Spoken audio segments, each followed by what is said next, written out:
As the Overwatch League enters the final week of Stage 1, it's time to get you set up for the stage playoffs. First, here's how it all works. The Overwatch regular season is broken into 4 5-week stages. At the conclusion of each individual stage, there is a stage playoff, pitting the top 3 teams in the standings against each other. For teams with the same record, the tiebreakers are cumulative map differential, followed by head-to-head map differential, then head-to-head record. Following match play on the last Saturday of each stage, the second and third place finishers will face off for a chance to face the #1 team later that night for the crown of Stage 1 champion.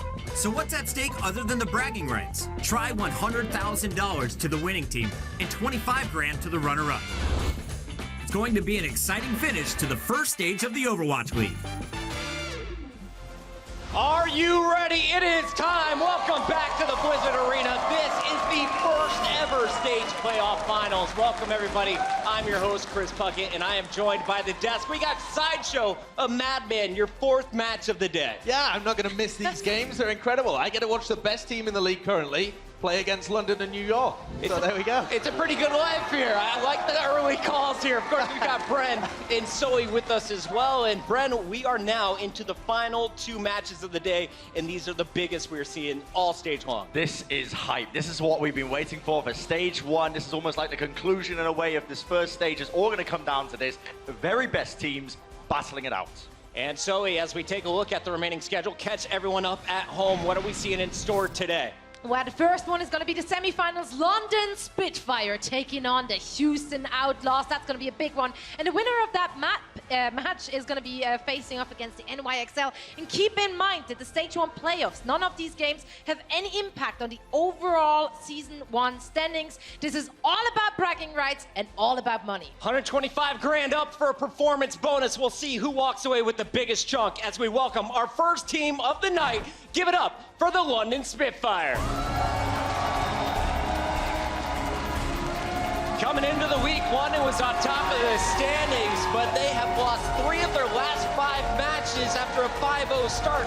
Let's talk a little bit about this, guys. 2 losses this week to Houston and New York already. Yeah, and I did talk to London about their loss against Houston, and they told me that there were 2 big issues. One, they stuck to their game plan too much. They didn't adapt. They wanted to play it out exactly like they practiced. And second, they also said that it was the Junkrat. They knew what to expect. They knew Czech is going to play Junkrat, but they were still somehow in-game thrown off by it. Yeah, and I think that when we saw them focusing on the Junkrat, they committed too many resources to taking Jake out early.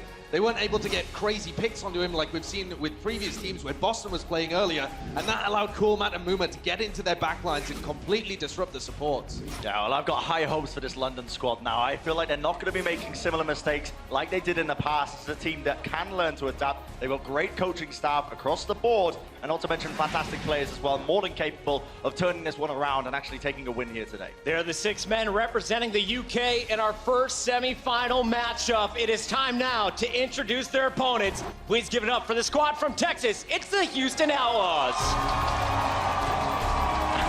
Yeehaw, Coolmat, player of the match last time we saw him on this stage earlier in the week. Now he's coming back with the whole crew, and this squad surprised everybody after starting 0-2. They have rattled off some massive wins coming into tonight. And they're going up against 12-man roster with a lot of subbing possibilities. However, Houston has a small roster, but according to themselves, they can run an infinite amount of comps with those players. Let's see how many of these infinite variations we're actually going to see in the game tonight. Now, Houston had to fight their way to get here today. They were able to edge out Boston, but that one went all the way to a Game 5. In that victory, who impressed you most, Sideshow? I think it's got to be this guy right here, Muma. Playing alongside Coolmat, that tank duo was utterly stable. Even when Boston were putting so much pressure on Jake and the tanks, Muma and Coolmat was still able to win that tank-v-tank war. They're going up against some serious competition here, but they've proven that they can step up to this level before. So much love coming in from the Outlaws. Bren, what are you most excited about for this team? High velocity gameplay is what I'm looking forward to. I want to see this Jake rat coming out full force once again, showing London what. He's already done it in 1 game. Can he do it again? That's the question marks in my mind. I want to see it here on the stage. You want to see him showing them the what? The what? I love it. We'll see if Jake is here to play today. It's going to be a massive matchup for both of these squads. both looking, of course, to edge their way into the grand finals against New York a little bit later on. But let's catch everyone up at home. We're now in the playoffs. It's different from the regular season in the fact that now we're playing a best of 5. That means it's the first team to score 3 wins will walk away as our winner. And if it is tied, which we can do here in Overwatch, it'll go back to Lijiang Tower with the tiebreaker. So looking purely at the maps here, let's talk about who has the edge, starting with you, Bren. So in general, I feel like all of these maps are pretty suited to Houston, with the exception of maybe Ilios and maybe Eichenwald as well, you can make an argument for. But the rest of them, they are pretty much set. They really do suit their play style of Houston Outlaws, where they revolve around Jake on the Junkrat quite well. And I feel like that's going to give them a nice edge here in this matchup against London. Yeah, they have to stay in it early game, though, because Dorado has been somewhere where they've slipped before as well. It was the game where London were able to take it away from Houston, and so if they can stay in either Dorado or Ilios, they're looking good for the second half of the map pool, but it could be rough early on. Now, Houston was able to get the big win over London, and we have some of the highlights. Let's take a look back at some of the big moments, because if you remember back to this match, it was Houston that won the first 3 games in the series. It wasn't until that game 4, when the match was officially over, that London locked up their win on Dorado. In the victory, who stood out to you, Zoe? Well, I think it was kind of a team effort, but I think the Junkrat was the main reason why London really struggled against him. So Jake's play has been absolutely spot on. And when I talked to GM Flame today, he said that they just really prepped well against London in their game. They were ready for everything London will be doing. And if I asked him today about their opponents, London, he said that, you know what, they're actually very predictable. Very predictable. Yeah, he actually said that he doesn't really feel like London has an identity. He said that based on the players they're subbing in, they know what to expect. So yeah, they have a lot of subbing possibilities, but according to Flame, his team actually knows what is going to happen based on Easy those reads. lineups. Yeah. I think it was Bren that once wisely said, "I fear not the team that has practiced 1,000 comps. I fear the team that has practiced 1 comp 1,000 times." I feel like that's the matchup here that we've got going on. London's so flexible, but Houston have nailed down one composition and a couple of others really well. All right, we have to get into the match. It's just moments away. Before we get there, real quick, we have to get the official predictions. It's a best of 5. We're starting with Dorado, the map that London won in their first matchup. How does this one play out, starting with you, Sideshow? I think London haven't had enough time to be able to adapt, and Houston, if anything, will have learned from this. I'm going with I'm going with Houston throughout the entire series, even though they might get off to a rough start. Any Houston fans cheering alongside Sideshow in this one? Bren, you're up next. Who walks away as the champion in this match? Team UK, that was my choice for the World Cup, and I'm going with London again today. I'm changing it from last time. Last time I did predict Houston. However, this time I feel like London, I got to give them a bit of credit. They're going to be able to adapt to what Houston are throwing at them. I feel like they're going to take the win. We had it split 1-1. So you're the decider once again. Where's the desk going? You know what? I think because Houston told me that they didn't really prep for the playoffs, this is just icing on the cake, they have nothing to lose. They're going to throw everything at London they got, and I have faith in that. I believe in chaos. I believe in aggression. I believe in the Houston Outlaws. Los Angeles, are you ready to get this party started? Here it is, the Spitfire going up against the Outlaws. It's time to send it backstage to Mr. X and Uber. Cheers, love. Here we are, ladies and gentlemen. We got our birthday, well, not our birthday suits on, my actually birthday suit, to be honest. I feel weird. I would wear got this for my birthday. Sweatshirt. Yeah, I still like it though. It's my Sunday best. And you've got a gold-plated box as well. You've got the good one out of the cupboard for this one. Yep. It's going to get scuffed up, ladies and gentlemen. We got a best of 5 just around the corner. And like Puckett said, if we do need a 6th map for whatever reason, we have a tiebreaker, Lijiang will be there. I tell you what, though, it's a map pool that looks pretty darn nice for the Outlaws. Yeah, obviously the desk talked about it, but Dorado was the one map that you saw Houston drop to the London Spitfire. Ilios was not in the pool the last time. Anubis and Eichenwald both went over to Houston, and Junkertown is arguably one of Houston's best maps. And I think, the desk talked about, London not being able to adapt, really quick in the turnaround between the last match and now. I don't think it's going to be that difficult, to be honest. I think just London needs to run more Junkrat. When the Houston Outlaws are running this anti-dive, they need to answer back with a Junkrat to supply that damage of their own. And it's not to say that it's beyond the capacity of this team. We just haven't seen a lot of Junkrat from London in general. It's just not something they like to weave into a lot of their compositions. Well, they've thrown a lot of teams off guard when they do bring Junkrat in, because a lot of the time, they will just play a straight dive with whether it's Prophet or Birdring. I mean, both of them are interchangeable, but most of the time it's Birdring playing Tracer and Prophet playing Genji. Play symmetry, you cowards! They're able to do it. They're not going to. We've gone over this. Yep, there's the switch. So Muma will not be playing Symmetra. He'll be playing Orisa here on the defensive side of things. We also saw Houston get to play this map a little bit earlier, so they've had some practice here on Dorado today. Decently long walk back for Muma, to be honest. He sat on that. Oh, he got a Symmetra to Huyal as well.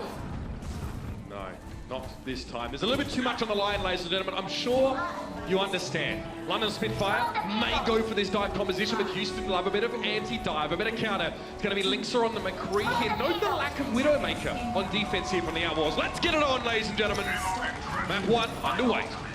Linkser against Boston was very effective, at taking out the divers as McCree, so maybe they feel a little bit better running the McCree instead of Widowmaker here on defense. It looks like Cool Matt was on the payload for a quick second, just contesting it for a little bit, and then it's going to back up. Going to play behind the Orisa barrier.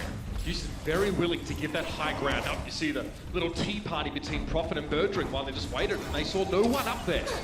So the Outlaws have already backed away. They're ready to hold their ground from a safer position, but Cool Matt's the man on point right now.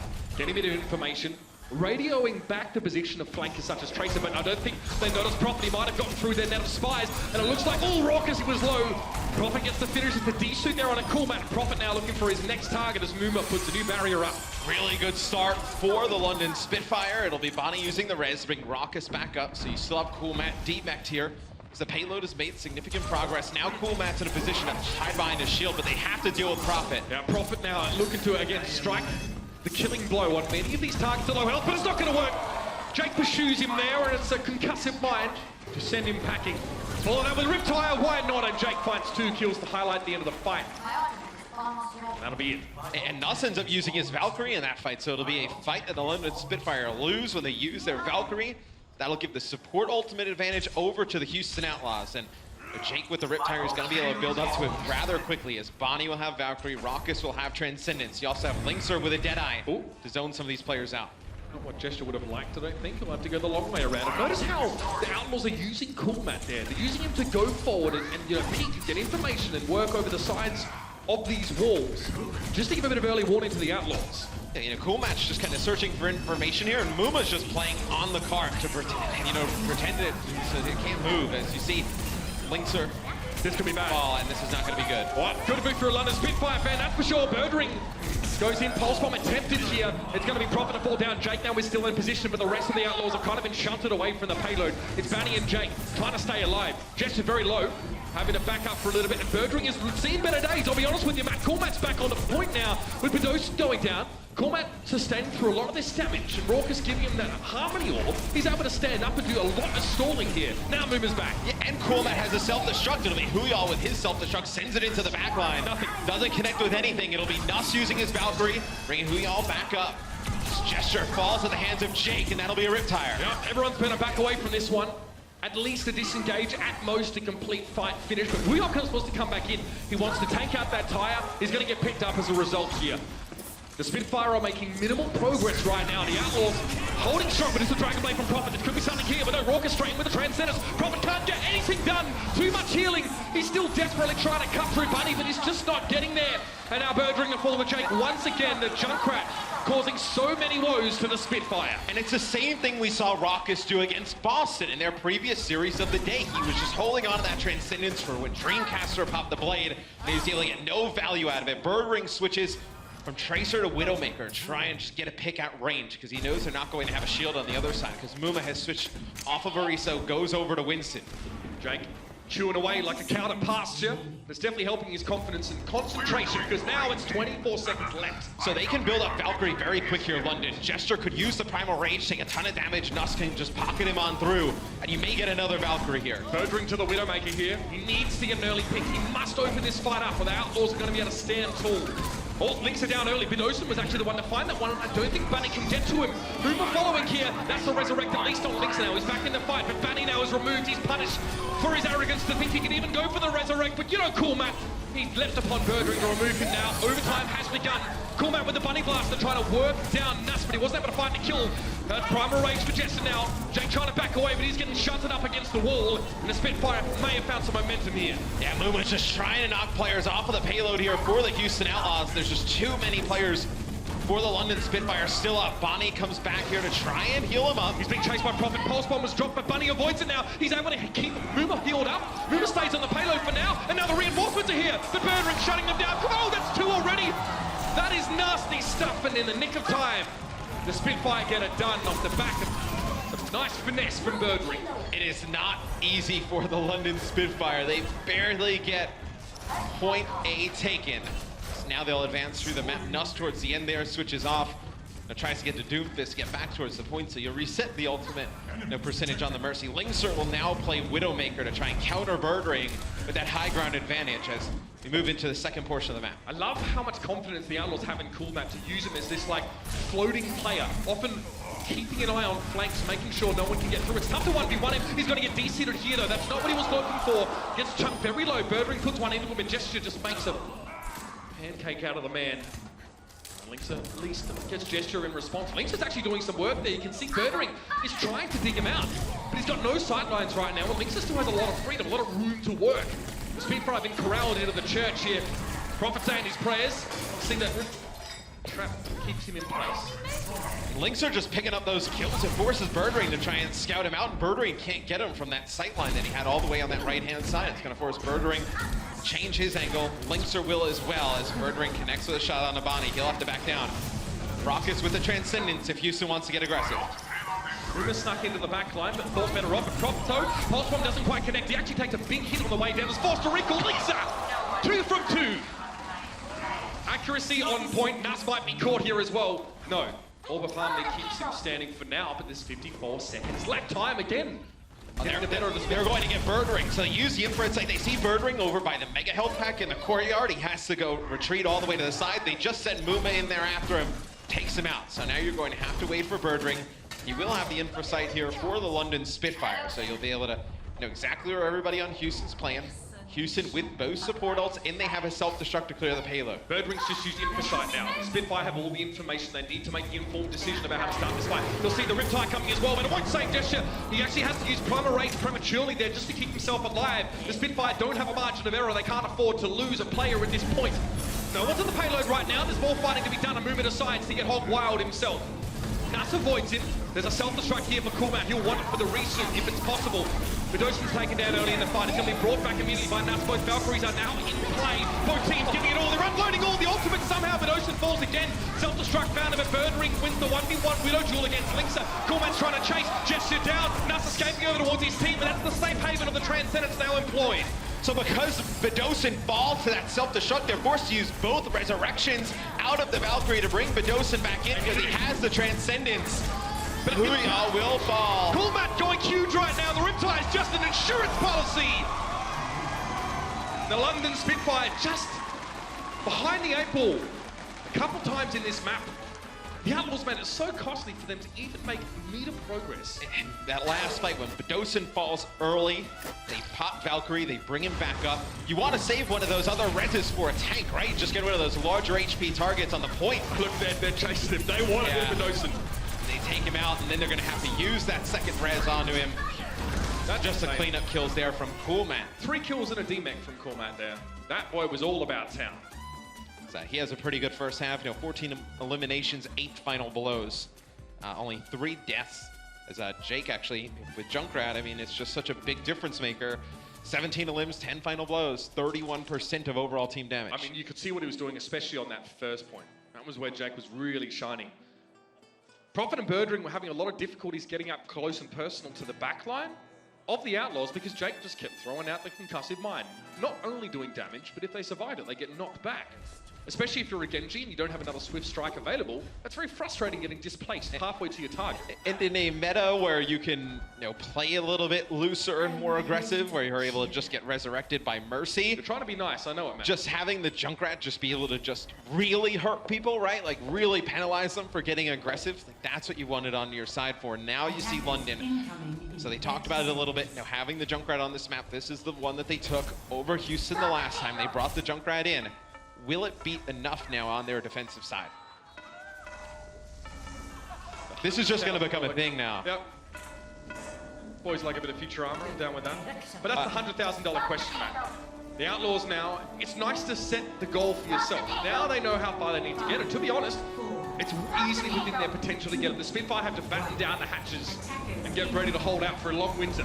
The Outlaws are going to go triple tank, so Raucus will play Roadhog a lot like what we saw earlier in the Boston match. Linkser jumps up, sees Eureka Barrier, Birdring behind. He's like, nope, I ain't fighting that. So they'll run triple tank. Bonnie will be able to just farm all these big targets and get Valkyrie rather quickly. The pick potential here from Raucus as well is not something to be underestimated. Oh, this man, oh, he'd love a bit of a dosage right now. He's happy with whatever he gets, though. Pressuring Booyah. Again, having to take a breather. Oh! Doesn't quite survive it. Perhaps bit off a little bit more than he could chew. Oh! Murdering at the hop, skip, and a jump, and a headshot. Linkser felled as he tries to challenge out the opposition Widowmaker. He is brought back for a second crack at it. And because Jake is just spamming this choke here and they're not able to pick up any kills, Nussus farmed his Valkyrie rather quickly as well. And look at Venosin, I mean, he's rapidly going up towards the Transcendence. So when you have the Junkrat, the bad thing about it is if you don't finish off these kills, you're just giving the supports on the opposing team so much ultimate percentage. Jake and Prophet both trading out those concussive mines, both just trying to stay out of sight while getting damage done. Junkrat's an indirect damage dealer. Oh, Prophet, he's caught though, he's dead! Straight to the breadbasket, and now Jake gonna follow up with a Riptide. They know it's open season. He thought about the winner, but no, he'll have Birdring. Tries to rackle to escape, but he won't get it done. Another hook towards Venosin, and that's momentum! Well, it's just getting that third kill for Houston. They have two players dead. Nuss uses Valkyrie. What do? They pop the tire, forces Nuss all the way back. They pick up the one more. You can't res everybody up. It just makes it pretty costly at that point. I mean, for London, right, you go in and get those reses, you're just going to get more ult percentage to the side of Houston Outlaws. The Spitfire no longer have that Orisa shield in place. Linkser now has much more clement sight lines to work with. The Spitfire are in a position where they can take control of this game, though. They need to shut Linkser down. Birdring is still at large, and Birdring has been stepping up to the task. They've got a Riptide here from Prophet. Already Jake's down. That's a good start as well. And now Prophet doesn't have to worry about Jake using a concussive mine to instantly blow up his Riptide if he tries to win a team fight with it.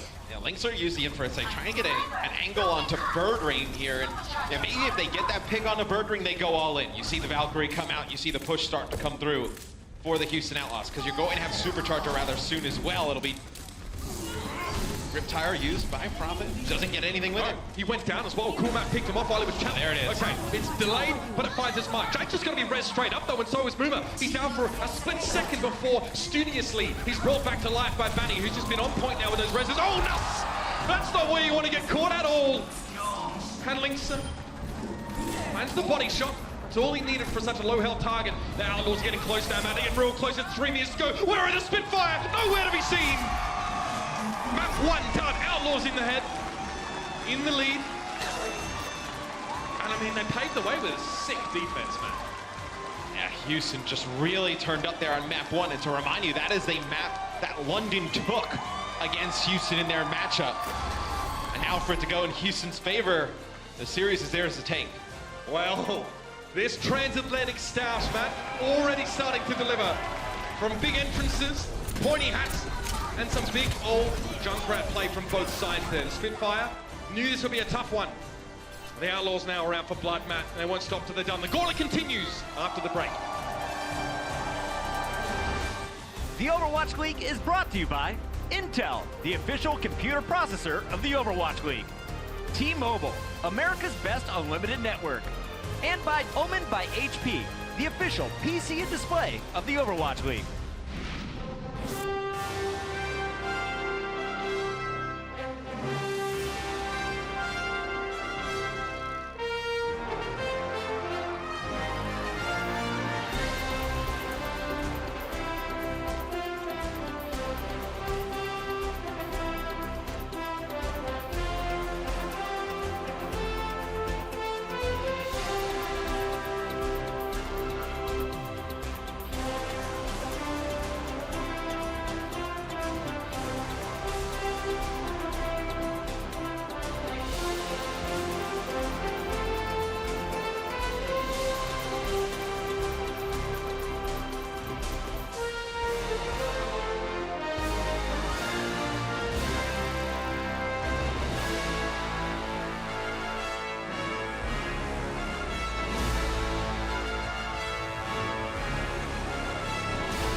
good way to start this push here for Houston Outlaws. I think they're not going to be ready for what we're going to bring next time. We get in their face and we disrupt. London Spitfire take down 3 in quick order. Not what you were expecting. 플레이오프 때 기다리고 있겠습니다. We're going 100% every single game. Oh, are you kidding me, Linksa? Prophet, his tire, it's low, but it's still deadly. 우리가 더 잘하는데. This is it, the big play, the turning moment. We're going to take control of the game. Houston Outlaws, what have you done? Well, Matt, the top speed of a Spitfire is about 360 miles an hour. I tell you what, the Outlaws are way faster on that particular map. Blitzing, especially through that second phase of Dorado. And the Spitfire kind of gave it away for themselves. They struggled to make any gains at all, progress on the attacking side. It's a lot like the Boston match. Boston, a very aggressive team, a lot like London, very like dive heavy, so to speak. And they go up against Houston, who loves to play this defensive style built around Jake and the Junkrat, and they're just able to stop these dives from coming in. Just so much burst damage. How does London change their gameplay up a little bit? Jake and the Junkrat would be a great children's book series if it didn't involve him massacring everybody all the time. Perhaps we need to make some edits there. But it's interesting how we see some of these very aggressive or dive-oriented teams sometimes have problems on their defense. I mean, there's always a risk involved with being dive-y as a comp. We did see the Junkrat attempted by the Spitfire when it came to the defense, but it just wasn't enough to plug it down. But Fury's coming in here for Wuya, so I'll switch up in that flex tank position. Yeah, we've seen both the off-tanks for London quite often throughout the season. You know, both of them are very good. As we go into Ilios, we get to see potentially, you know, Birdring versus Linkser again if we get Ruins come into play. You know, Jake could play Farah here for Houston on a lot of the points. It'll start out on Lighthouse, so get a chance to see what both teams decide to do here. Potentially, okay, so well, Houston we saw do in the previous series when they saw Dreamcast pull out Farah as they ran double hit scan. Looks like here, at least early, they had the double hit scan. Obviously, a lot of time to change. Something of note also, Boink doesn't come in for Bonnie. Bonnie usually always comes out for Houston when we go into control maps. Didn't come out for Lijiang Tower in the previous series. Yeah, I discussed this actually with Coolmat outside in between the games. And he said to me is that if we run into Ruins, we can't really run Lucio on that map. It's not really practical. We need the Mercy for the reses to answer. We don't make a pick. So we actually would rather run Bunny just at the moment because he's got that more playtime on Mercy and it'd give us a bit more, you know, of a robust approach if it does go to Ruins. So it's reasonable. Bunny, obviously, a player with a huge repertoire of Furies. It kind of sucks because we see some of these players just play Mercy for the entire stage, whereas Bunny's like an insane Ana player. He's just got a sick repertoire of supports, but he plays what he's supposed to play. So it looks like London, they've kind of locked their comp in. Maybe we see Nuss switch to Mercy once he gives the speed boost, but Birdring will play McCree, probably expecting a Farah on the other side, and it'll be that double hit scan setup that comes out from the Houston Outlaws. It'll be Jake playing 76, Linkser playing McCree. Okay, this is interesting. So Bunny doesn't go for any sort of Lucio play. He just fancies having the resurrect there. No Farah, of course, but there's still plenty of pocketing to be done. Same to be said of Nuss, of course. And Birdring would just like to, you know, if he can get a couple headshots in here or get an early pick, force perhaps Bunny into a position where he has to make himself vulnerable by going for a resurrect, that's worth it. Just a bit of back and forth, and Raucus is the first player to fall. Prophet finds his mark. Linkser, oh! Very lucky to get out alive, but Prophet cleaned up on that kill. Yeah, you get Raucus back up, but Linkser does fall. It's going to force Houston to back out just a little bit as the point will go. Oh, okay, it's going to be Muma contesting it. It will go over to the London Spitfire, though. They will get on the point. Coolmat, as Muma's contesting it, he goes behind enemy lines, takes out Benosa, and Prophet falls as well. Houston may be able to make something out of this. Yeah, Prophet made the mistake of chasing Muma away after he'd given up an attempt at contesting the point. Good response here from Fury. Oh, he might have bitten off more than he can chew here. He might go down to the self-destruct. No, he gets away from it. Fury's mech, though, was destroyed. Bunny blasted Coolmat. Never underestimate the man, and somehow the Outlaws have gotten back to the point here. Spitfire shunted aside. And Nuss uses Valkyrie there, and Linkser takes him out right on the point. So you use that big Mercy ult, don't get much for it. As you know, when you use Valkyrie, you have to extend that fight longer, right? You need to get a lot of percentage on it. You know, 24% isn't a ton for London. Houston's going to be able to come back and match this. Birdring, though, with an early pick, he just destroys Linkser, takes out Muma. The guy is so deadly on any hero. Picking up those 2 kills may give the point back to London. Not much that Jake can really do from this position. He'll try and get a little bit of damage, maybe if he can find a pick, but he knows he has to eject as soon as possible.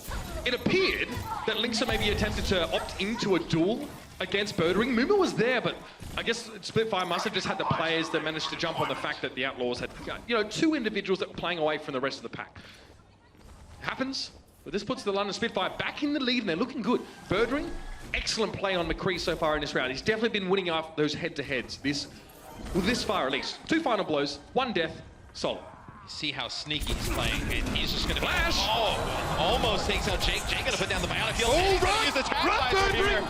The tag visor. He's Look at trying the to move escape. by Oh, Birdring. there's no way you're getting away, my friend. Oh, okay. Tactical crouch. Just dropping T crates, Matt, the usual. And now Jake's gonna make his way back to the point. He's like that salty guy in quick play who knows you've got him beaten. He just pops the ult, but it worked out. Good decision from Jake. It's tough to get really good tactical visors going up against world-class divas, so he uses it to get himself out of a bind, give his team a man advantage, and deny a potential res on that position. I was shocked Birdring didn't take him out. No Birdring with the flashbang. He was waiting for his flash cooldown. Yeah, usually always able to pick those kills up. Linkser has a Deadeye, potentially middle of the map. You use that to zone players out. Your Deadeye, really often you're going to see like these 3 or 4Ks with the Deadeye, as Prophet will go onto the point for London, just trying to draw some players back here for Houston. Give Prophet a sign. Oh, he's going to just mow through Linkser. Bonnie will fall at the hands of a Deadeye. Bonnie pops his Valkyrie. That is not good for Houston. Now it's going to be Jake again to try and make something happen. I think he knows he's done. So a bit of stalling wouldn't go awry here, and he does just that. Flashed out by Birdring, removed from the situation, and it's tit for tat stuff. The pendulum swings. But as it comes back in this direction, the Spitfire have 2 support ults. To the Outlaws is 1. They used a Valkyrie in that previous fight, and it didn't win it for them. Not ideal. Yeah, Birdring just used the Deadeye and was able to just snipe Bonnie out of the sky. So we'll see where Houston decides to push through. Looks like they just keep want to go into this corner and challenge Birdring. Be a pulse bomb from Prophet that takes out Bonnie. Well-laid plans often bear fruit, and Prophet puts the pulse bomb at just the right spot. Now he's going to ask for a little bit more, because why not? Raucous. Torn apart there by Prophet, and he'll be able to back around now, and there's really not enough time for the Outlaws. That's why Prophet chased the extra kills. Boomer doesn't quite make the doorway. Oh, this is dangerous. He's gonna have to work his way back towards the point. He keeps overtime going, but he can only weave in and out. But Dosen being down might be the opening. He hasn't been resurrected yet. I don't know if that's even gonna happen. Nuss has a Valkyrie channel, but he hasn't brought Dosen back. That's Birdring though, off from the side. He cleans up Coolmat, of course, with that Deadeye, and it should all fall apart from here. Lynx is forced to back away from Prophet. He's getting healing from Nuss. He's looking good. He's topped up. He's ready to go, and a Spitfire. They're off the runway, Matt. Birdring and Prophet come alive here on the first point of map 2. Birdring 9 limbs, 6 final blows. Prophet 12 limbs, 7 final blows. Just both of those players playing great. We're gonna have Well that comes up next, so not going to see Ruins come into equation yet. We're gonna see Well, maybe we see, I know, some Pharah play from the side of Houston here. What do you think though about seeing a 76 and McCree played into a composition on the London Spitfire side that doesn't actually have a Pharah? Well, what's interesting is that if Houston maybe switched to Junkrat, they actually would have put up a good fight there, right? Because you could have just spammed, you knew where Birdring played the same spot the entire game. You could have just spammed that whole left-hand side. It would have made him just move, change his direction. You want to play double hit scan, but there's no Pharah to try and pressure. Yeah. There was no Pharah, that's the problem. Interesting decision for them on that composition. It's a bit safer to bring a 76, but McCree is by no means, safe and maneuverable in those scenarios. And now they bring Junkrat in. So Jake will play Junkrat here on Well. See if it swings the tide in Houston's favor. Jester has a Discord Orban in there. He has to be careful trying to back away, but Linkser catches him in the heel. Fury's going to have to retreat as well. The rest of the Spitfire now. Recharge the engine, so to speak. And Birdring fancies a bit of one-on-one across the map against Linkser. The very satisfying sound of those headshots indicating that Birdring is finding his mark. No kills, as is often the case with McCree, but those first few shots open up for his tanks to finish off these kills. Oh, Rourke is compromising position. And they already have Gesture back into the fight. Jay comes in for Houston, but it'll be Prophet who gets in, takes out Linkser. Oh man, Prophet just running through the Houston Outlaws. They have zero answer for the way he's playing right now. Linkser, just stand still and take it, son. The Spitfire now, coming up with the goods. And again, Prophet and Birdring looking incredibly comfortable. Jake and Linkser, not so much. Jake now switching off the Junkrat to the Tracer. Give some mobility, give some flexibility. Also some capacity to pressure backliners. It allows them to play as aggressive as London is playing right now. And before, they were just kind of having to play a little bit defensive, just trying to get these picks. They're not able to do it. Dosen takes out Bonnie at the beginning. Now Houston will have to back all the way up. This is really good for the London Spitfire. An early pick from Dosen. takes out the other Mercy who has Valkyrie, not going to be able to use it right now. 35% and counting with the way this map is. This point, it can be stalled out for so long. London's going to get a lot of percentage out of this. Bidoshin again, pretty much wins a fight single-handedly with an early pick. Birdring just looks to compound the issue, but Lisa gives him a peek, tempts him into taking the Deadeye shot, and he goes for it. Now Bidoshin's finally down, but it'll be a resurrect here for Nuss to bring him back up. He's been such a menace. Birdring now getting harassed by Jake. He doesn't even know where that came from. He just knows he got hurt. He was down to 70 on HP. Lisa being resurrected. Gesture trying to hold the door, and now time for the Primal Rage here. Lisa would like to get out of here. Raucous needs to be careful. Getting knocked into the pit by a Winston with trans is not ideal. Looks like the Spitfire are happy to wait it out though. Prophet and Birdring once again chime in, find their picks, and Raucous is all on his own. No one coming to save him this time. Lisa's a little bit late to the party. He'll fall before Cormac gets involved. London has been dominant here on Ilios. Both support ults used for the Houston Outlaws. London able to hold on to the point. They will have another Deadeye, and they will have Transcendence for what will most likely be the final fight here. Houston have not been a presence on this map whatsoever. If there's any time to go, Matt, it's going to be now, but Banny, again, harassed down by Prophet, doesn't find a kill, but a pulse bomb will do the job, you better believe it! It's both Banny and Raucous go the way of the weary, and Prophet for him is just too easy. The London Spitfire now answer back, and this is just such a commanding lead. There's no chance, it's unassailable. And they'll make it a 1-1 series. Prophet finishes the map, 24 limbs, 1 death, 15 final blows. That is more final blows than Jake and Lynx are combined. Just a dominant performance from Prophet there on the Tracer.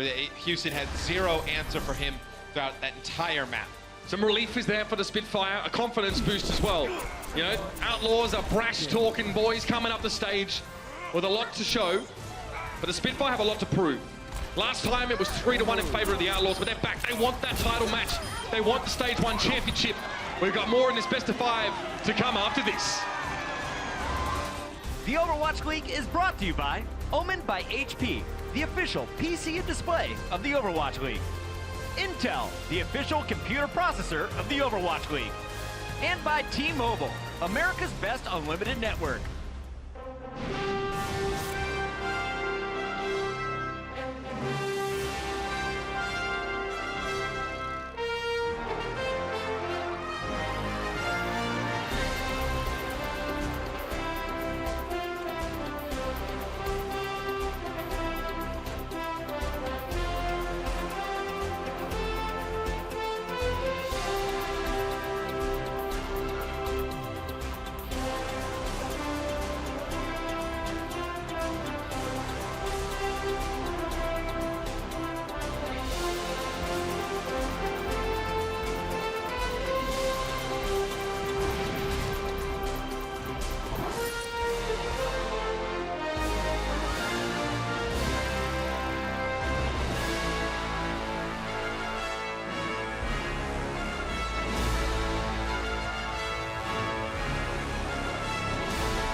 It's time for halftime. Welcome back to the Blizzard Arena. We are all knotted up 1-1 between the Houston Outlaws and the London Spitfire. Welcome back. I'm Puckett. I'm joined at the desk. We got the great Brits, Mr. Bren, Sideshow, back with us once again.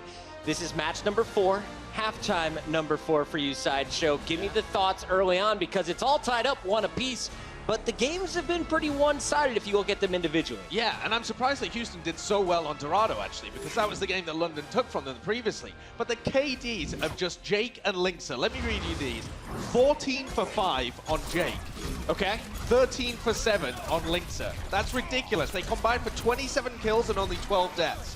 These guys were going crazy. On the first defense round, Jake is almost impenetrable in this little room. It takes until about 10 seconds left before they're finally able to break it. This guy is amazing on the Junkrat. Can't get the rat out. I love that Jake said as well in the little pre-clip that we showed that they're not going to be ready for next time. That's what he said about London, and they just didn't really change anything. They just continued running the sort of Junkrat compositions they were running on Dorado, and were having great success to it. And I mean, again, I'm confused. Dorado was the map that London won here, and yet there's still Houston coming out on top, and they haven't really changed up their playstyle too much. Sideshow, what was going wrong for this London squad? Because it wasn't until 35 seconds were left in the time bank that they switched Bird Ring over to the Widowmaker and were finally able to capture point A. Why were they running into such a brick wall there from our Houston Outlaws squad? Well, I think that's just the nature of Dorado A, right? Jake can hide in this little house and he outputs so much damage from the Junkrat, but then when you move over to B, that's where I think they had real issues because they weren't even able to push it all the way through B. And at that point, it comes down to why are you trying to play Houston at their own game? Why have you got Profit still on the Junkrat? You can't play this composition as well as Houston can. So use the depth of your roster. Go play dive. Try and maybe focus their tanks a little bit more. Play some double hit scan. See if you can take Moomer and Coolman out of the discussion. I think they were kind of chopping and changing and not quite as good as Houston. One of the big notes I had here were Tank War won by Houston early on. Bren, what did you see in the second game? Did that continue? So in the second game, it absolutely did, to be honest, but on a different level. So there was a lot of focus being pressured onto Jake, and Jake was caught out of positions a couple of times as well in terms of on Ilios itself. We noticed this quite often in terms of his actual positioning, but in general, the tanks were still playing well for Houston. It's just London had the edge in terms of Profit just absolutely clutching out of his mind. This entire game, this man popped off. Birdring not so much, but he still had a great performance. I mean, here we're going to see him playing Ring Around the Roses with Jake. We don't see the conclusion of that, but it doesn't end well for Birdring. I'll tell you that one for free. However, like, Profit went absolutely mental. He had 15 final blows this game on Ilios on this map. 1 death. That's the entire map. 15-1. 15-1. This was the little flank that you were talking about as well. Yeah, Birdring, yeah. Because that just takes Jake completely out of the situation. If you're able to catch him unawares like that, normally Jake's awareness is so good and he doesn't get caught out. But if you can get him caught out like that and then start the snowball running, very difficult for the Houston Outlaws to get back into it. They're all about territory control. And while this game was playing out, we noticed something that we saw from the Houston Outlaws, and it's evident they were watching New York excel because they ran the very similar comp that New York did in their victory over London. Unfortunately for Houston, London was ready for him this time around. Why did the double hit scan not work out? Yeah, I think the way so to set it up, the composition that the Houston Outlaws were running was exactly the same as New York. So they have a Soldier 76 on the high ground alongside their Zenyatta, and then they had Linkser on the McCree kind of further around the point. And that sets London up. Do you want to dive the McCree? Do you want to dive the Soldier 76? And I think London had adapted that and were really focusing on shutting down Jake on the Soldier 76. And Linkser wasn't quite able to make use of the space, whereas previously London had made the opposite decision, had dived the low ground, trying to take Pine out of the equation, and Sabiobi had minced them. So that's a nice adjustment coming out from London. We've got a new swap up in our map order. We're going to remind you how it all plays out right now for the playoffs. Remember, this is a best of 5. First team to walk away with 3 map wins will be our winner and moving on to that finals against the New York XL. When you look at our next 3, we got Anubis, we got Eichenwald, we got Junkertown, and Anubis and Eichenwald were both won by Houston in the first matchup against London. Bren, how does this play out? Because if you look at the picks, nothing is accurate if you look at the past now in this match. That's very true, and I'm actually going to change my prediction again. To Houston, a classic Bren move. Flippy I'm going Bren. to Houston now. I'm going to change it, and we'll see who wins, and then I might change it again once we find out who wins. I like that you changed your prediction, but didn't win over a single fan in this audience. No one cheered for you. Sideshow, how do you see this playing out second half? Well, I said that London had to come out storming. They had to be 2-0 at the half, I think, to have a chance in this series. Anubis, and then Eichenwald, and then also Junkertown. These are 3 of Houston's best maps. They're going to take this series, I think. Both so strong. Both of the analysts are calling Houston Outlaws. Do we have any London fans in the venue? Anyone want to see the Spitfire in the grand final? We'll see if they can get a big win. Game number 3 is coming up next. Don't go anywhere. It's Anubis when we return. The Overwatch League is brought to you by Sour Patch Kids. Sour, sweet, gone.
Tied up 1-1. I think it's safe to say that London was a little bit salty about losing that match to the Outlaws earlier this week, and they're trying to get revenge. They're getting their run back right now, and they want to move on to face off against the NYXL. Who will prevail? Let's find out and send a note over to our casters, Mr. X and Uber. Thank you very much, Malik. Now, Matt, the disc seems to have flipped, I guess, entirely in the direction of the Houston Outlaws. I mean, Sideshow is saying that, you know, London needed obviously a 2-map lead to start with. Do you agree with this assessment? Well, look, the next 3 maps are very good for the Houston Outlaws. They took out London on 2 of them.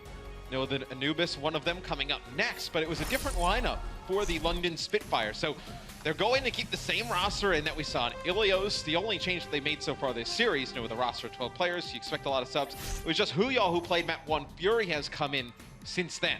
The other day when they played, they had Hagapun and Closer in as their supports. They're going to leave Vidosin and Nuss in the game this time. How interesting. I mean, we talked about this team initially being formed of, you know, mostly, you know, the Kongdu line up and then Jisoo Busan, and they've just meshed completely together now. And of course, they're at the point clearly where they can just go with whoever they choose, depending on the situation. So the Outlaws may have gone up against a Spitfire on this map before, but not the same lineup, not exactly. Perhaps there's some surprises in store from the Spitfires. And you also have to think too, with players as good as London has, and you know how great their coaching staff is that the more games you play against the team, you get used to their play style, right? You get used to their looks, what they're going to do in different types of situations in terms of, you know, ult usage and whatnot. That, you know, maybe London, you know, they get some more looks at Houston. They're able to crack this code of how do we dive against this Junkrat on the opposing side. Now, the setup will be the Houston Outlaws on defense. And when you see that early main, you know that they're going to have a little bit of, you know, tank presence on the high ground. The green wall. And Banny just basically speeding Linksa back so he can quickly switch to the Widowmaker and still have time to set up properly. So this is tricksy, purely because there's not really much that Birdring can do to beat Linksa in a 1v1. Linksa's going to be standing behind a big old barrier, whereas Birdring's going to have to go it alone. You will probably see Birdring switch unless they're able, well, actually, so this is like one of the luxuries of the London Spitfire, right? You know, Prophet can run Genji here. You can have that dive go up towards that high ground, and maybe you can create some space for Birdring to be able to land some shots as Widowmaker. Well, ladies and gentlemen, it's about to get hot. No, it's not, because we're in the desert. It's time for map 3. One apiece here. Once again, Coolman acting as the vanguard for this team, reading the team composition and the setup here for the Spitfire, relaying that information back to his teammates.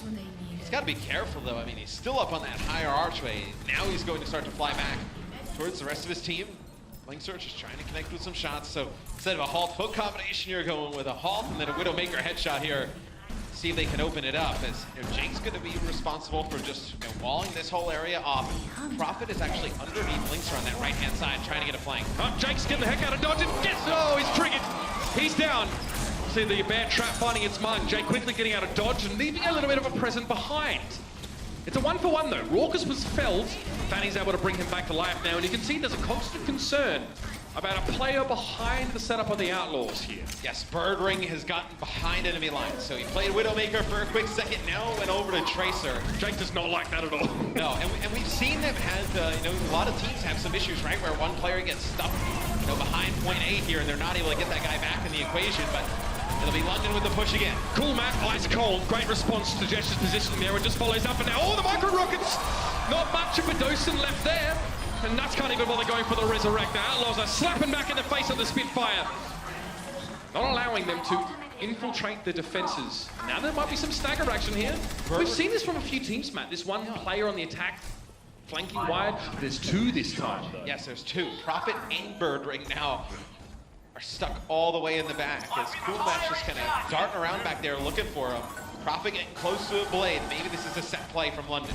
Double support ults here for the Outlaws. They need to pick up support first, London, if they want to make any progress. They almost got Banny. He's low. Now he's going for the Valkyrie. He's going to get that out of combat regeneration instantly. It's going to help his durability in this fight. And then Jake descends upon Gesture once again. The Dragonblade finds Linksa, but it's instantly raised down. Prophet doesn't care about your tire. He's going to slash your tires. You ain't leaving the garage today. But it may not matter, because Coolmat's found a big double down, getting the DC on Fury and removing Prophet with that self-destruct. And then he finds a third. Dosen down. Birdring trying to deal with Drake, but he's forced into a recall, and now when he has 80 HP, Lynx is looking for him. He's on the hunt. Birdring needs to get out. Just alive. 22 HP. No. Tactical crouch, of course. Doesn't work the best on the run. No. Usually kill the opponent, then the tactical crouch comes out. Both support also were there for the Houston Outlaws. You still have Transcendence for the London Spitfire, but time not on their side, Mitch. Only a minute and 15 to go. Again, it's tough to make good use of a Transcendence here. You're told, especially if you're dead. That's not ideal. Dosen should get resurrected by Nust, theoretically. Well, I mean, you would think in theory, but Jake is in a position where he can just spam his body, so you're not going to be able to get back there safely. You're going to have to wait for Dosen, and this opens up an opportunity where Houston, they pick up one more player, and they're able to just get a huge advantage. They're going to go anyway, Matt. They've no time to wait. Jake getting taken very low. Banny keeping him healed up. Look at how diligent Banny has been in keeping Jake and Co nice and topped up. Once again, Jake, though, getting slapped around the place, and this time, Bedosum was there to follow up on the work that was done by Gesture, just getting in there, of course. Primal Rage doing the job. Muma has to drop down now. That Fortify's going to wear off. He's going to be just as vulnerable as his teammates, and he's down. Coolmat, mini diva form, no dice, and a Spitfire now, or at least on the road here. But they've been cost about 4 minutes trying to get the first point. Yeah, they're able to pick up 2 kills there, London, at the beginning. They take Jake out. A lot of that damage not on the table for Houston. Then they get Raucous. They're able to just use a Primal Rage from Gesture to just finish off some players. They knock Body all the way back to pretty much point B. You know, London, they're going to have Valkyrie here, and they're going to have Blade. Maybe they can turn this into something. Build on momentum. Spitfire now. Again, Coolmat, just always the first responder. He actually gets a lot of free damage into Fury and causes London to have to pause. Gesture also taking damage from left and right. The Outlaws are springing forth from the main temple and getting some poke damage and then just backing away safely. Prophet, though, I think he's going to commit to this one. Banny in his sights. Let's have a Harmony Orb on him. The Reptile claims too. Nasa's trying to salvage the situation. Quickly reses both Prophet and Gesture, but they've lost Fury spec in the meantime. The Dragonblade is going to have to go for it. No choice. Jake's down. Looking for Coolmat now. He's got him. Surely Linksa, though, responds with a Pulse Bomb on towards the big Winston, but Prophet's not done yet. He'll be up on the point. Muma now as well, looking quite healthy, and Rourke is looking like a snack for Prophet to eat up. It's going to be the Transcendence, and Prophet's getting out of there. He's done his job. He's forced that ultimate. Time to call it a day. You will have your own Transcendence as well for London. Coming back in, they do get Bonnie, so maybe, okay, I thought they were going to try and, like, reset up and get a push off. Gesture still wants to go in. Gesture wants to go in. He's got Fury and Murdering there with him. Okay, they want this first kick. Gesture backs away now. Transcendence forced by Muma. Nice work, but he needs to make sure he gets out alive himself. He wants to go for even more, though. He might have to give his life up. Primal Rage was used, and Coolmat is also looking worse for wear. But it's okay for the Outlaws, because Lynx has managed to remove Birdring for the situation. Chase here on towards Muma, and he's down. Finally, this is such a scrap fest here. Looks like the Spitfire don't want to give up these pushes halfway through. And the Outlaws are more than happy to meet them in the middle. And I think, you know, Houston is being so aggressive right now. London wants to punish it. They're going to have Prophet play Reaper, and Birdring is going to play Junkrat. So a lot of damage. If you want to get aggressive, Muma and Coolmat, we're going to deal with you with all of our damage coming in through the front. This is what I like to call a cactus composition, Matt. They're prickly. You don't want to get too close to London Spitfire. Otherwise, you'll be regretting it. Nasa's low, but protected by some big and bulky bodies of his tank line. Linksa doesn't want to burn his recall yet, but he has to. He just took too much damage there, and now Muma's down. Prophet's got himself embedded deep in enemy territory, and Birdring to move Linksa with the trap. Linksa's been running around trying to get HP, and he gets picked up. Valkyrie, though, for Banny. Linksa's back. Self-destruct there for Coolmat, allowing him to get the mech again.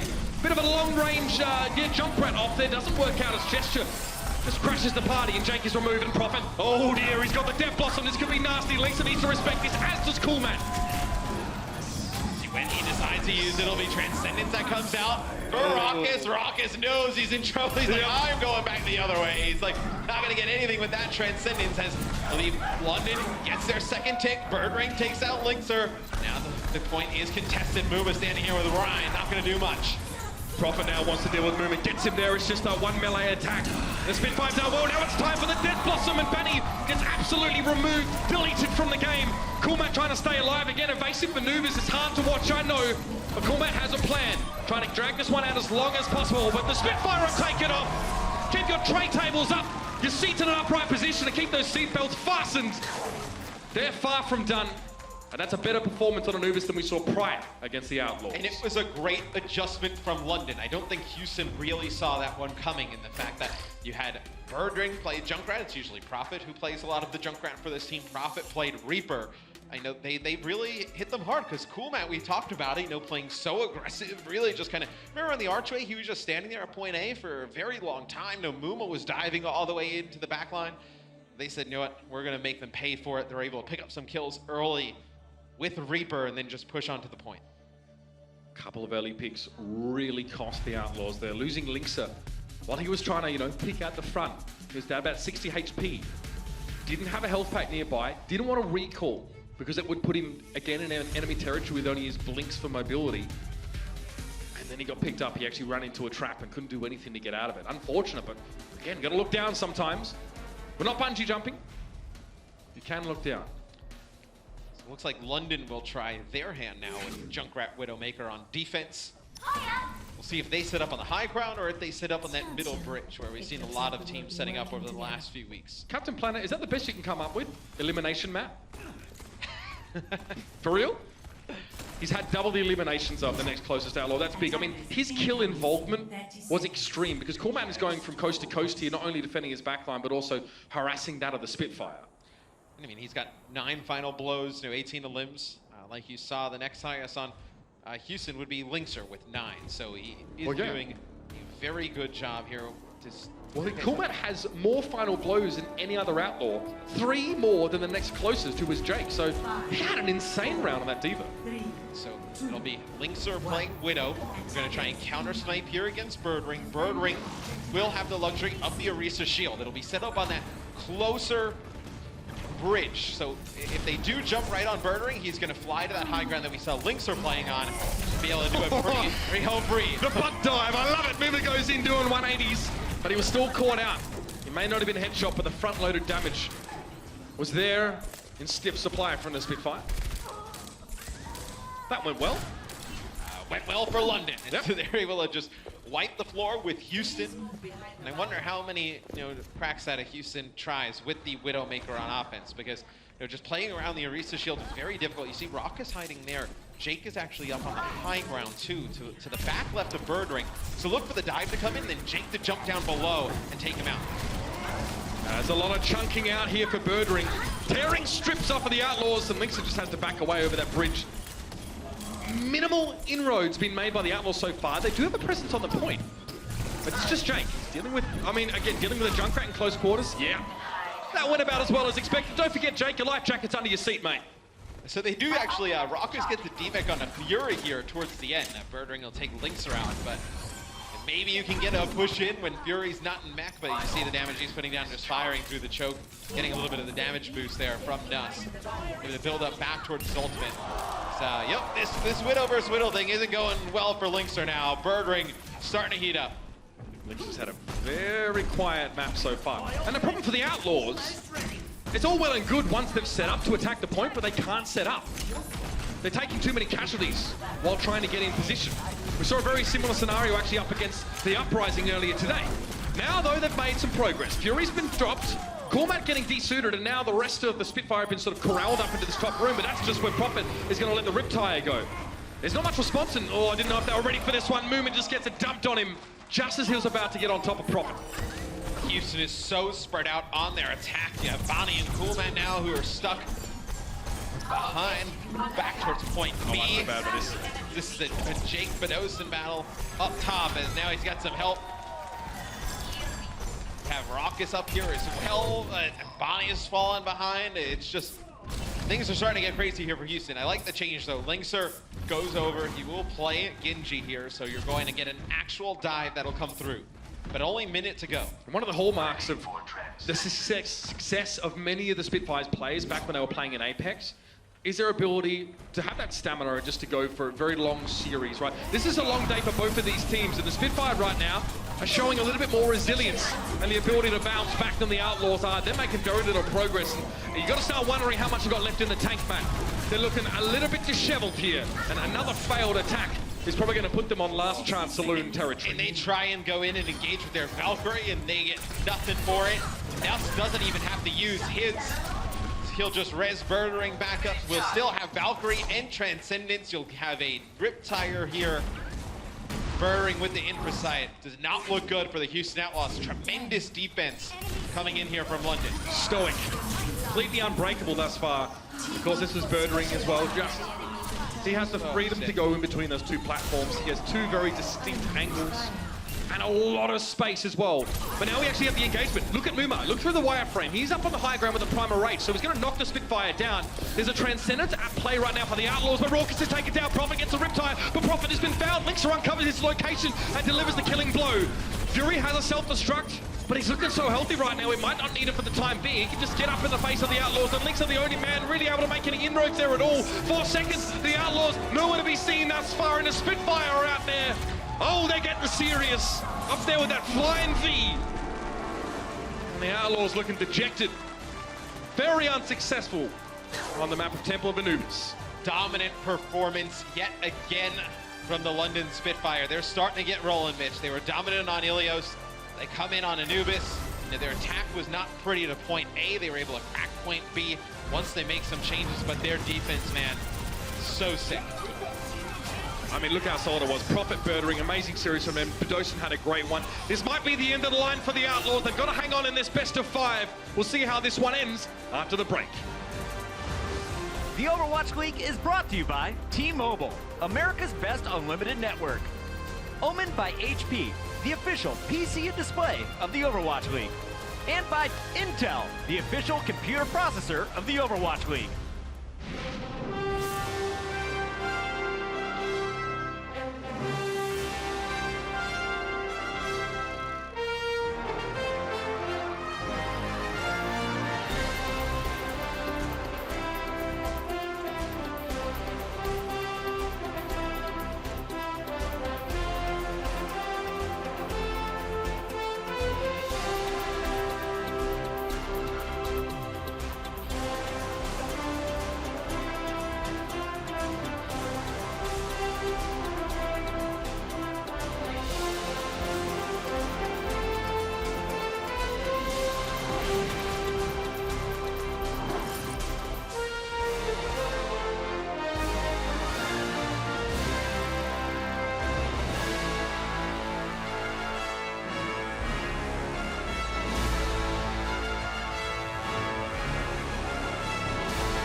The Overwatch League represents a different direction than esports have taken in the past.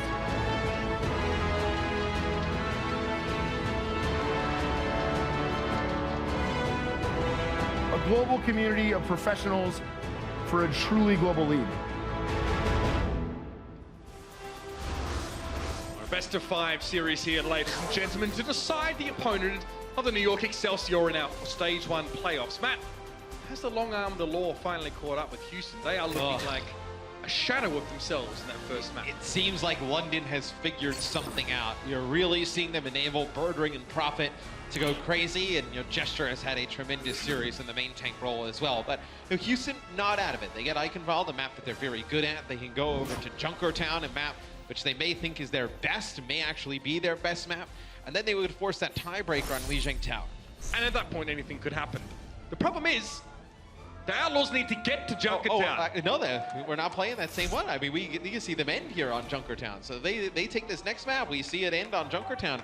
They're actually in a better spot than we had originally thought. So Obviously, you know, the rules where we play that tiebreaker map obviously don't come into play here. It's a best of 5. Only so in the only case if we have of a draw. draw. So you could see them put the series away still. It's really just, you know, London obviously needs to win. I think if London were to get one of the 2 maps, I think it would be this one. I think Junkertown, if you can get it to Junkertown, I think Houston feels really good about that.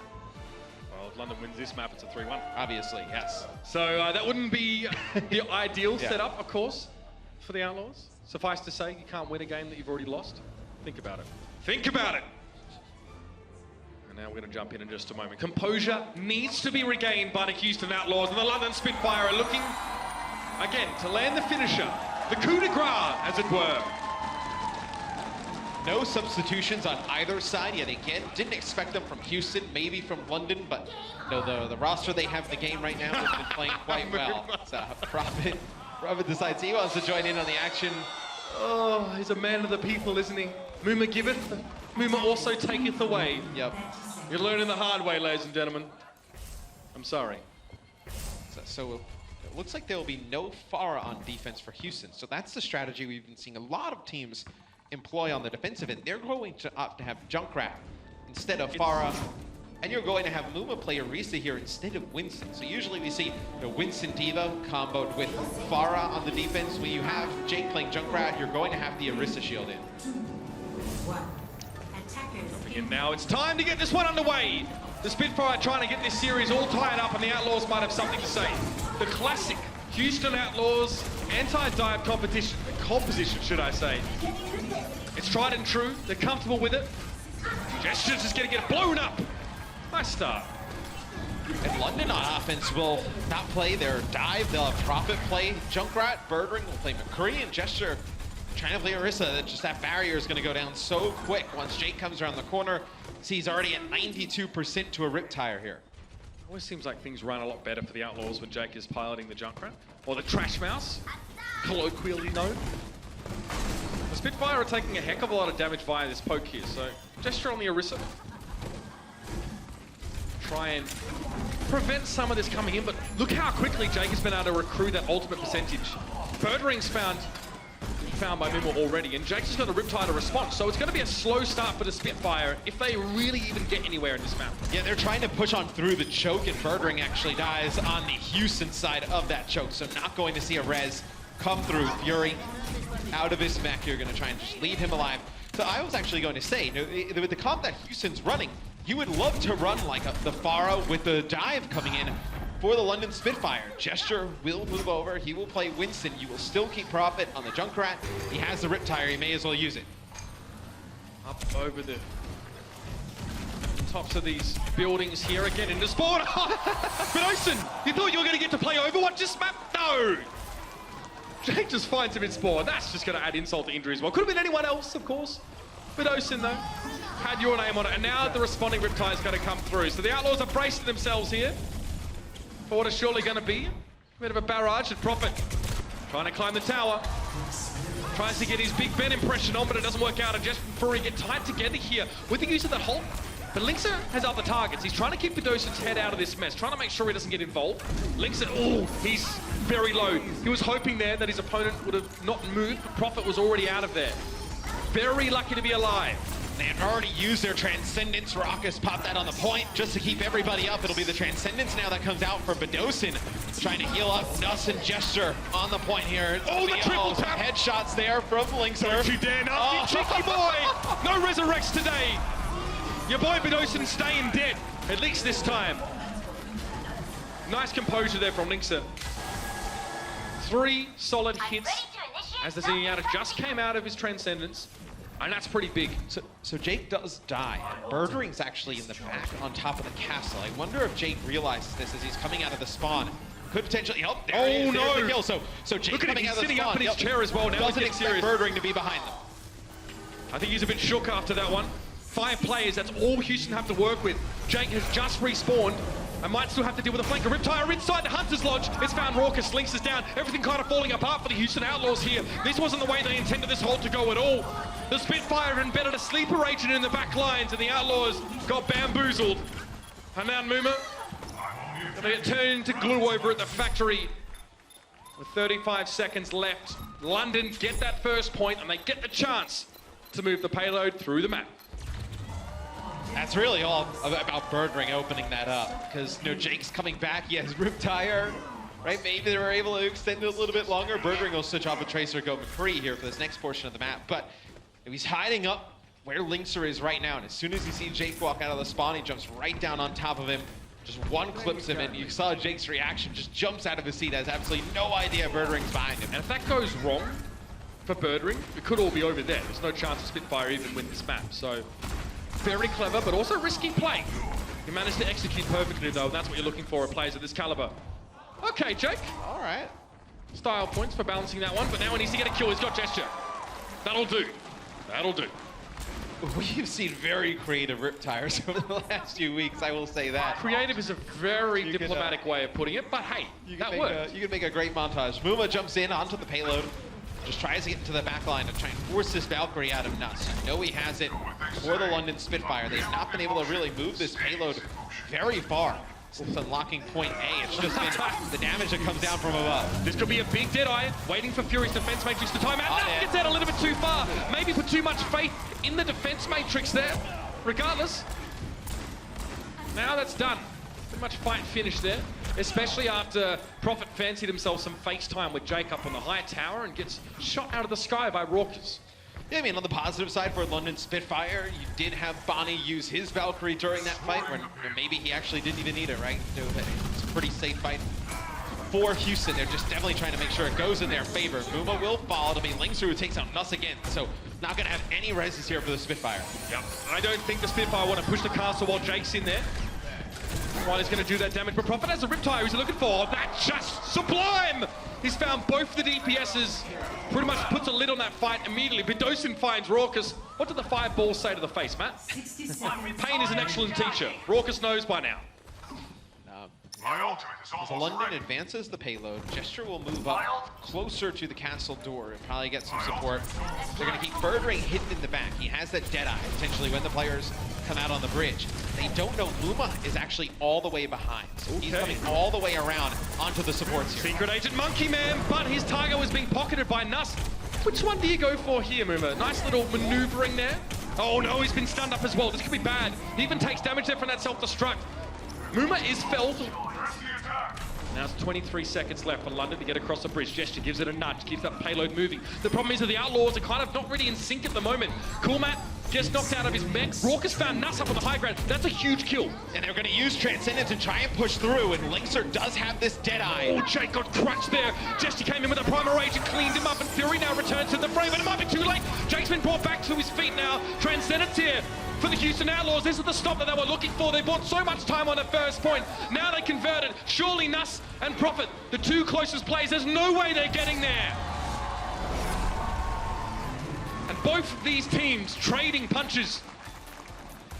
But it's the Outlaws with an incredibly good hold on that first point. It's such a long second stage on this map, Matt. And the Spitfire knew they were going to be short on time if they even made it to the castle, which they did not. Houston had a great first point defense. It's just a great play from Birdring, who helps open it up for the London Spitfire. They're behind the enemy, playing Tracer, who's able to pick up that kill. And then as we go into that second stage of the game, from point A to B, it was Houston who did a really good job on defense, getting right up by that castle door, just burning time, forcing them to invest ultimates into these fights and just extend them for a long period of time. Deadeye's used on a single Primal Raging Winston because he was being such a nuisance. Fantastic stuff there. Muma, really good round for him. Linkser stepping up. Jake also getting back in the mix. These are the key players that the Outlaws need to be there. Raucus had an excellent round, a lot of kill participation. The previous map on Anubis, looking at the stats, you really saw the biggest differences with Muma and Gesture in the main tank role, and then the two DPSs for either side. And right now, Houston's players are starting to heat up, and Muma with a very good first half, same with Linkser and Jake. And the Spitfire can quite easily dispense with the Outlaws here with a strong first point hold. A similar composition, in fact, an identical one to what we saw from the Outlaws, with the exception of the Roadhog being in the mix here. So they're definitely going to be working a lot more around that Orisa and Roadhog combo, the ball and chain, if you will. They've got a lot of anti-dive.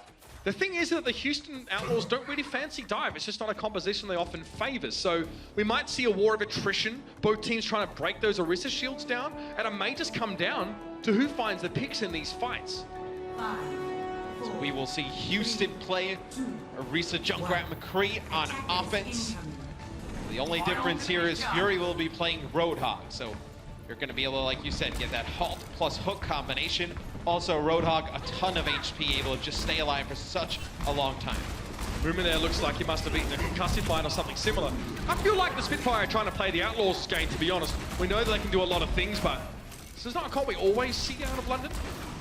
More of that dive-oriented team, but looks like they're flexible enough here to mold themselves into the doppelganger of the Outlaws' approach to this map.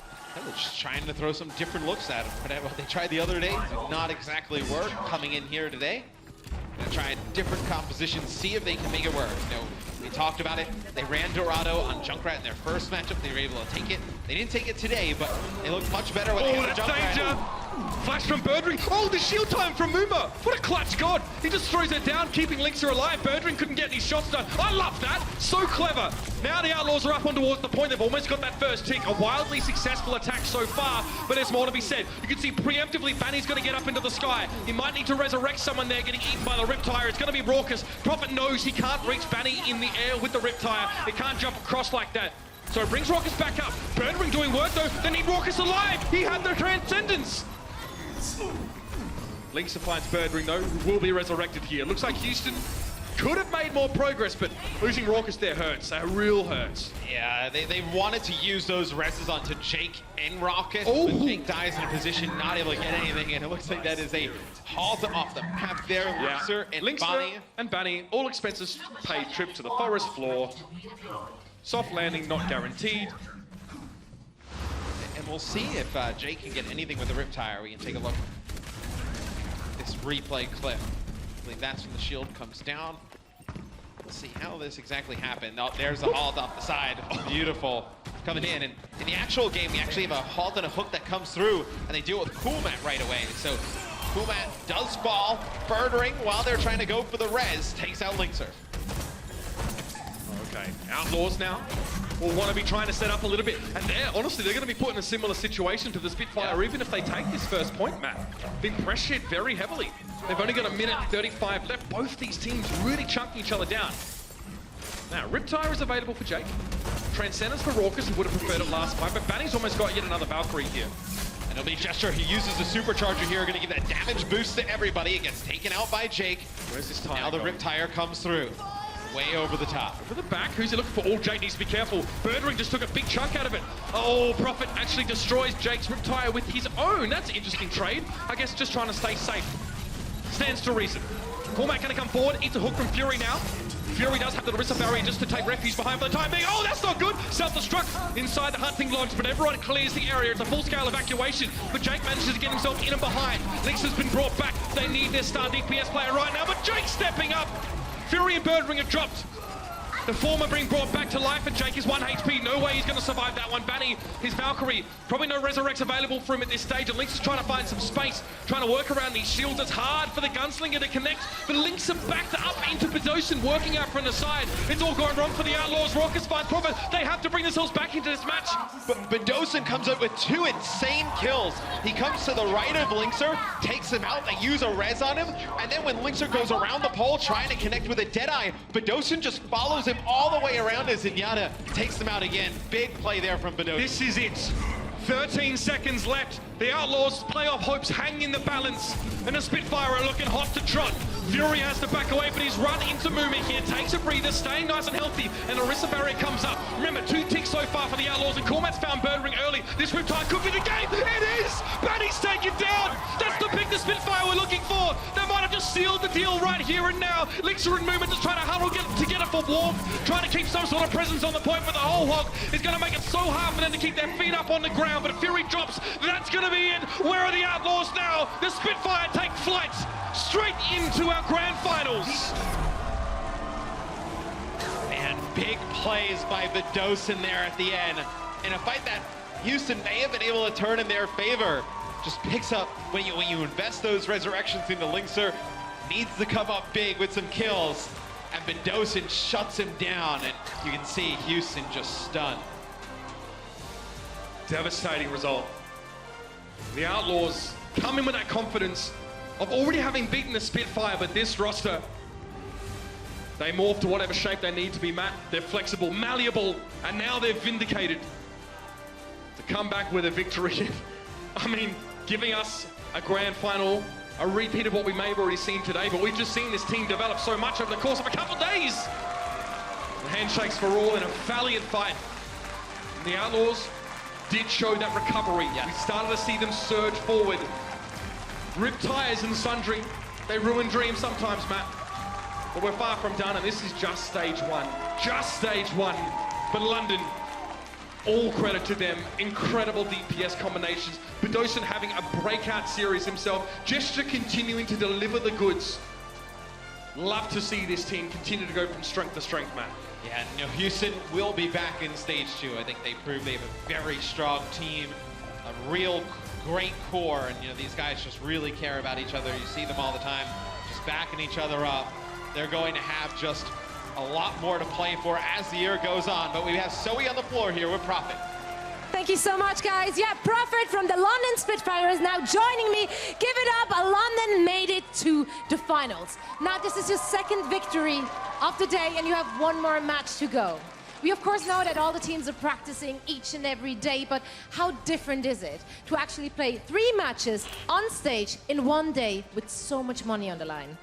프로비 선수 일단 우승을 축하드립니다. 이제 오늘 두 번째 경기를 하셨고 마지막 한 개 더 경기를 두고 계신데 보통 선수들이 이제 연습을 굉장히 오랫동안 하지 않습니까? 하루에 3경기씩 연습을 하는 걸로 알고 있는데 그것들이랑 비했을 때 큰 무대 위에서 3경기씩 큰 돈에 걸린 경기를 한 소감이 어떠신가요? 일단 그 큰 무대인 만큼 많이 떨렸고 스크림 하는 시간보다 대회 한 시간 하는 게 훨씬 더 힘든 것 같아요. It was a big stage and definitely got me really nervous. Compared to practice, because it's on stage, a 1-hour match playing on stage is much more stressful than a day of scrims. All right, well, you have a short break before we're heading into the finals, but with those finals, stage 1 is coming to an end. What's the experience been like for you and your team? 이제 곧 있으시면 스테이지 1 플레이오프 결승을 치르게 되실 텐데 여태까지 스테이지 1을 뒤돌아봤을 때 어떻게 진행된 것 같으신가요?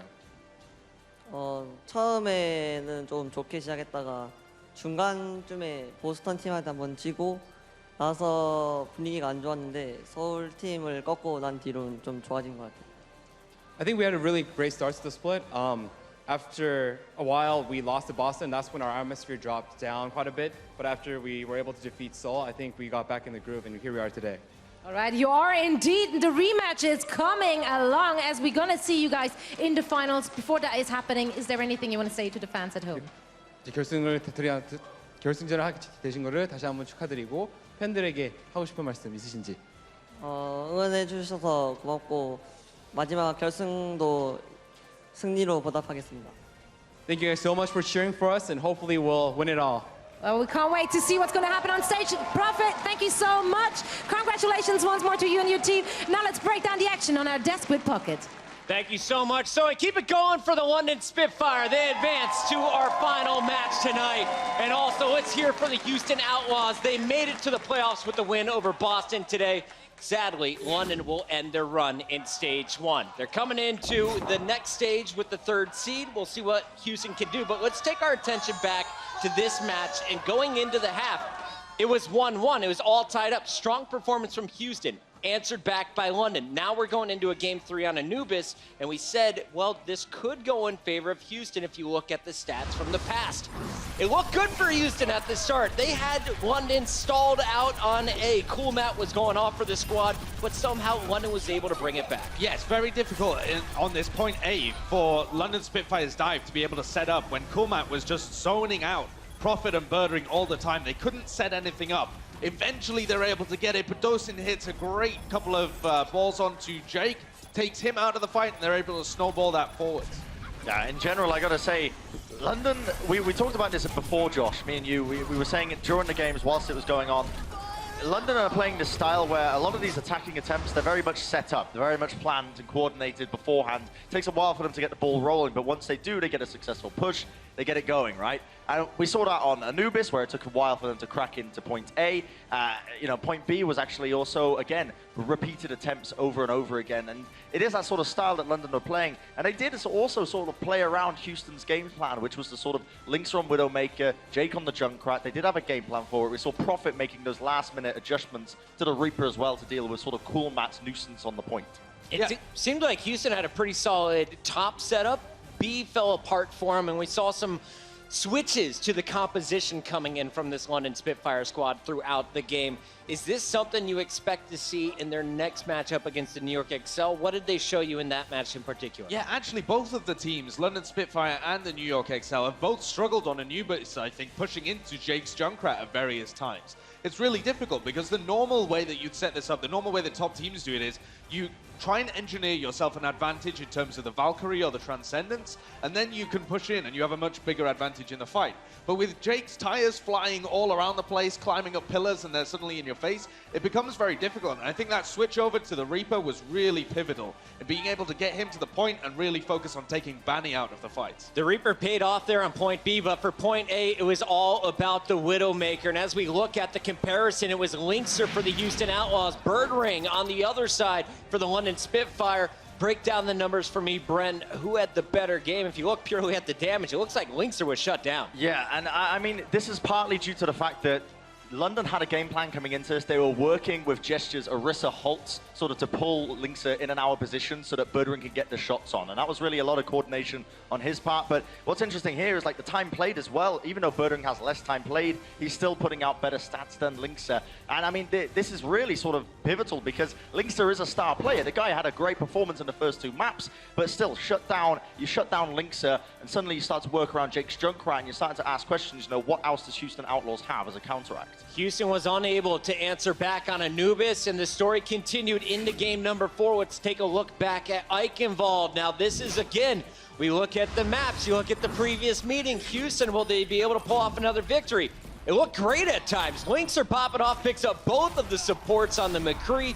Very strong defense once again, and at the very end, it feels like back-to-back mirror stories where we just see the Spitfire finish in the final 45 seconds. Yeah, and this was the winning play for London Spitfire in point A. They were able to sync up Prophet's tire with a Primal Rage and a self-destruct that you see there to be able to kind of clear everybody off the point. But it takes that kind of coordination to be able to break through the defense that these top teams are setting up. I feel like the metagame at the moment very heavily slanted in favor of defense, and we saw that with this full hold coming out from London Spitfire. It looks like you're losing it, and then a couple of hooks come out from Fury. Prophet has another big tire. There are such large swings in momentum that can come when you're running these kind of compositions. Brent, what was the biggest difference for London Spitfire? Why did they get the win on Eichenwald in your eyes? I feel like they've actually adapted to Houston's playstyle around the Jake's Junkrat. I mean, it's a bit cheesy to say because we were saying, what are they going to do against it? However, they whipped out the Fury on Roadhog on the first defense of Eichenwald. Normally, we only see them pull that out on maps like